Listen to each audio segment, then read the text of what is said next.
গভীর অরণ্যে নেমে এলো এক বর্ণিল উৎসব। মায়ের ডানায় ভর করে এলো প্রকৃতির সেরা উপহার, সন্তানের জন্য এক রাজকীয় মহাভোজ। মায়ের নির্দেশ, যাও আমাদের রূপবান ও কুলীন স্বজনদের এই উৎসবে আমন্ত্রণ জানাও। কিন্তু ছোট্ট ছানার চোখে আজ অন্য এক তীক্ষ্ণ বুদ্ধি। আকাশে উড়াল দিয়েই সে শোনালো এক তীব্র বিপদের সংকেত, বাঁচাও! অথচ কি বিস্ময়, সেই অহংকারী স্বজনেরা এগিয়ে আসার বদলে নিজেদের সুরক্ষায় অন্ধকারের গভীরে মুখ লুকালো। আর ঠিক তখনই ঘটল এক অভাবনীয় দৃশ্য।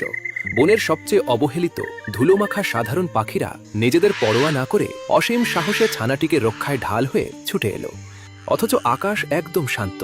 ছানাটির চোখে মুখে ফুটে উঠল এক তৃপ্তির হাসি।